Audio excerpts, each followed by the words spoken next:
अच्छा मैडम, ये बताइएगा, खान साहब ने कहा था कि 5 अगस्त को तहरीक पीक पे होनी चाहिए।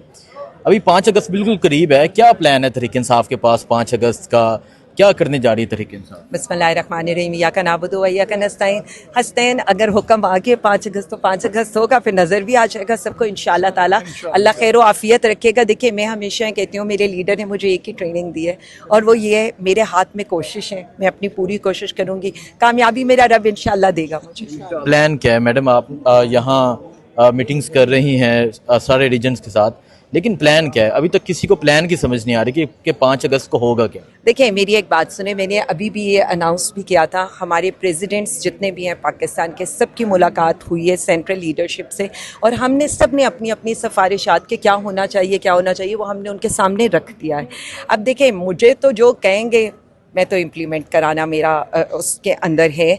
बाकी अगर मैंने कोई फ़ैसला पंजाब की हद तक करना हुआ तो वो भी हमने अपना लाहे अमल तैयार कर दिया। कल पंजाब की जो रैली हुई है, पंजाब में जो काफ़ी लोग निकले भी थे, उन पे FIRs हुई, औरतों पे तशद्दुद हुआ पंजाब पुलिस की तरफ से। इस पे आप क्या कहती हैं कि इस ऐसे माहौल में क्या आप पंजाब को मोबिलाइज कर पाएंगी, निकाल पाएंगी जो इस वक्त हालात नज़र आ रहे हैं? देखिए आगा भाई, एक चीज़ पर मैं ये यकीन रखती हूँ, उनका काम है तशद्दुद करना, उनका काम है FIR करना। मैंने कल रात को एक ट्वीट भी की थी और उसमें मैंने लिखा था, बेसिकली जब आपके पीछे अवाम खड़ी ना होना तो आप अवाम के नाम से भी डरते हैं। तो ये सारा तो उनको उनका डर बताता है।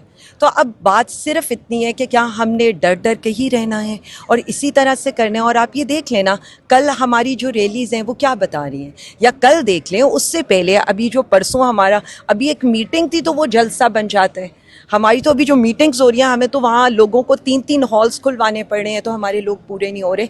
तो मैं सिर्फ इतना कह रही हूँ कि अभी तो डिस्ट्रिक्ट और तहसील की मीटिंग्स हो रही हैं, तो ये हाल है। अभी तो हम ना कारकुनों को ना UC लेवल और ब्लॉक कोर्ट तक अभी तो हमने UC और ब्लॉक कोर्ट्स बुलाए ही नहीं है। उसके लिए हम उन्हीं डिस्ट्रिक्ट्स के अंदर ये मीटिंग्स करेंगे।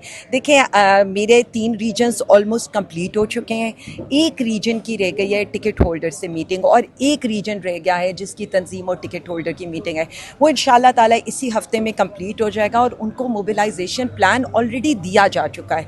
हम ऐसे नहीं कर रहे, हमारे जिस रीजन की मीटिंग होती है उसके बाद उन्हें mobilisation plan to be on ground दिया जाता है। आप सब लोगों ने देखा होगा। मैडम, आपने ये कहा कि मोबिलाइजेशन प्लान ऑन ग्राउंड, और शफकत साहब MNA है सरगोदा से। मैडम, लेकिन हम ये देखते हैं कि बहुत से ऐसे लोग हैं, टिकट होल्डर्स हैं, जो ग्राउंड पे जाते ही नहीं हैं। मोबिलाइजेशन तो बड़ी दूर की बात है, वो अपने हलकों में नहीं जाते। तो मैडम, आपने उनको ये पैगाम दिया कि खान साहब का ये पैगाम है कि जो तहरीक का बोझ नहीं उठा सकते वो अलग हो जाएं, आपने उन्हें ये पैगाम दिया? और क्या इसका कोई है? देखें जी, मेरा एक क्लियर पैगाम है। मैंने नारा लगाया था डट जाओ या हट जाओ, और उसके बाद अल्हम्दुलिल्लाह मेरे लीडर ने इम्प्लीमेंट कराते हुए उनका वहाँ से पैगाम आ गया। ये जो सारी ये बातें यहाँ पर हो रही हैं, मैंने तो सबको ये कहा था, हम जो है कि अगर कोई हमारी तहरीक का बोझ नहीं उठा सकता तो वो, हम तो उनको मजबूर नहीं कर रहे। PTI का तो लाइन लगी हुई है नोटिफिकेशंस लेने के लिए भी, टिकट लेने के लिए भी। पाकिस्तान तहरीक इंसाफ तो कारकुनों की जमात है और यहाँ का हर कारकुन लीडर है।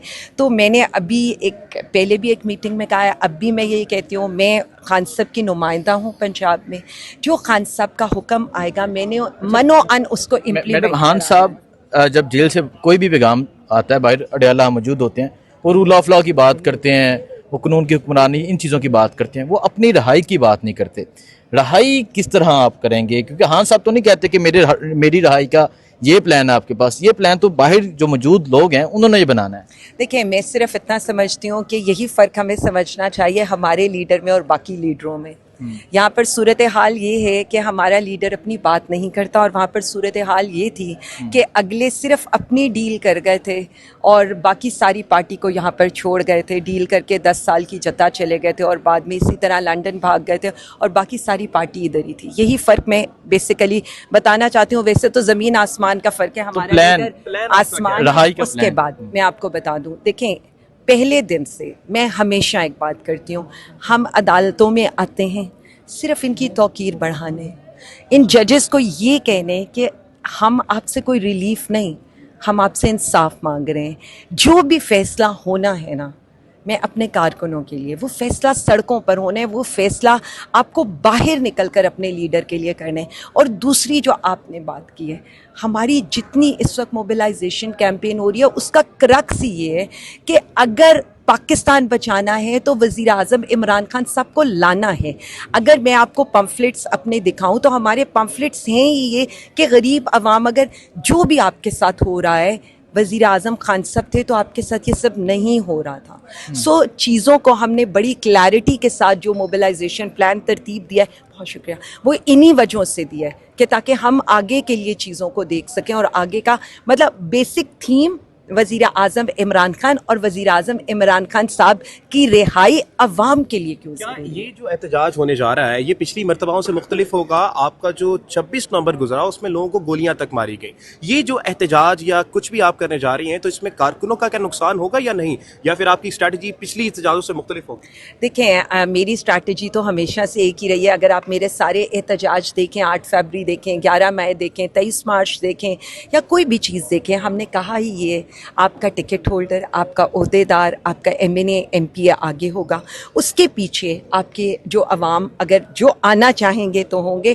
हमने अपनी जितनी भी स्ट्रैटेजीज़ रखी हैं वो पहले उन लोगों पर रखी हैं जिन पर वज़ीर आज़म खान साहब ने टिकट की फॉर्म में या ओहदे की फॉर्म में अपना एतमाद किया। अच्छा, MNA शफकत साहब, आप बताएं, आप MNA हैं, आप क्या समझते हैं क्या प्लान होना चाहिए? क्योंकि तमाम पार्लियामेंटेरियन एक दफ़ा तो लाहौर आए और वो भी चीज़ कंट्रोवर्शियल। तो अपना प्लान अपनी पार्लियामेंट्री पार्टी में भी दे चुका हूँ, मैडम आलिया हमज़ा और अपनी बाकी लीडरशिप को भी कह चुका हूँ कि जितने भी पार्लियामेंटेरियंस हैं पूरे पाकिस्तान के 317 प्लस टिकट होल्डर्स जितने भी हैं वो हम तकरीबन 900 अबव बन जाएंगे। ये मूव करें पूरे पंजाब में डिवीज़न टू डिवीज़न, और उसके बाद आप देखेंगे लोगों को समंदर निकल आएगा। ये मेरी ज़ाती राय है। अब मैं लीडरशिप को गुजारिश कर चुका हूँ कि जितनी भी हमारी पार्लियामेंटेरियंस हैं वो MPAs हैं, MNAs हैं या सेनेटर्स हैं प्लस टिकट होल्डर्स, इन सारों को लेके आप हर डिवीजनल हेडक्वार्टर पे जाएं, हर अहम डिस्ट्रिक्ट में जाएं, फिर देखें कि किस तरह लोग बाहर खड़े। मैडम, इस पे मुशावरत हुई जो देखिए, शफकत साहब? अब मैं जो मर्जी कर लें, मैं प्लान नहीं बताने वाली। इसलिए आप जितनी मर्जी बातें कर लेंगे, मैं प्लान नहीं बताने वाली। नहीं, प्लान तो मिल ही नहीं सकता ना। प्लान तो देखें वो है जिस पर अमल हो। प्लान देना, वो करना, मैं उन चीज़ों पर यकीन नहीं रखती। जो भी प्लान होगा अल्लाह हमें उसके ऊपर साबित कदम भी रखे और अल्लाह हमें उसमें कामयाबी भी दे, तो वो नज़र तो आ ही जाएगा। आपने ये कहा कि इस दफा जो होंगे वो MNAs लीड करेंगे, वो लीडरशिप लीड करेगी, लेकिन हमाद अजहर से लेकर सलमान के बरादर तक कोई हल्के में नजर नहीं आता। देखिए, अब मैं पर्सनल स्पेसिफिक आपको पता है मैंने आज तक कभी बात नहीं की है।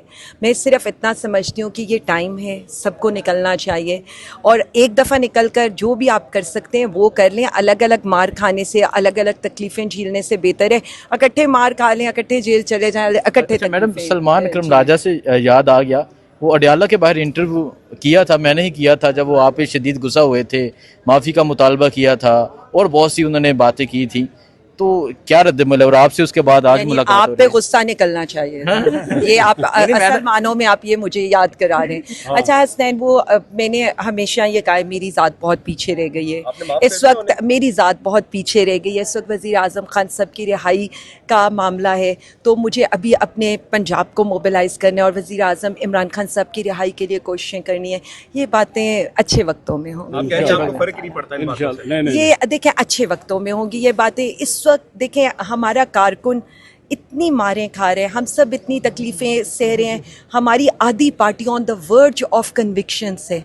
तो इस वक्त इन बातों की ज़रूरत नहीं है। जो लीडर अंदर जेल में बैठा हो ना, मतलब मैंने ये बात अपनी छोटी बेटी से सीखी है। मतलब वो मेरे से मिलने आती थी तो मैं उससे बोलती थी कि कुछ बात करो, तो बस मुझे देखती रहती थी। जब मैं घर में आई तो उसने मुझसे बहुत बातें की तो मैं हंसने लगी। मैंने कहा तुमने आज तक मुझे ये नहीं बताया क्या हो रहा था। उसने मुझे ये कहा, सिर्फ एक ही बात की, उसने कहा आप खुद इतनी तकलीफ़ में थी, मैं आपसे क्या बात करती। सो हम सबको ये समझना चाहिए हमारा लीडर, हमारा बड़ा, हमारा कायद इस वक्त तकलीफ़ में है।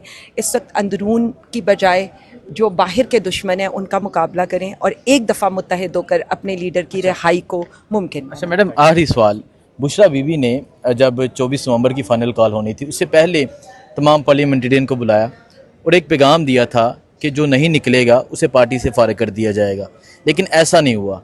और अभी भी खान साहब का ये पैगाम है कि जो तरीका बोझ नहीं उठा सकता वो अलग हो जाए, उसे फारिग कर दिया जाएगा। सो अगर आप मोबिलाइजेशन की बात कर रही हैं तो अगर कोई आपको मिसाल एक MNA है वो ये एक्टिविटी करता नज़र नहीं आता तो आप ये स्टेप उठाएंगी? क्या आप उन्हें शोकास देंगी या फारग करेंगी पार्टी से? मतलब ये लड़का वाकई चाह रहा है कि हम अभी आगे तहरीक पर बात ना करें, लेकिन मैं आपको बता दूं काफ़ी चीज़ें पहले हो चुकी हैं मेरे बारे में, तो सबको ये पता है कि मैं तो देरी नहीं लगाती एक्सप्लेनेशंस देने में। बहुत शुक्रिया, बहुत शुक्रिया।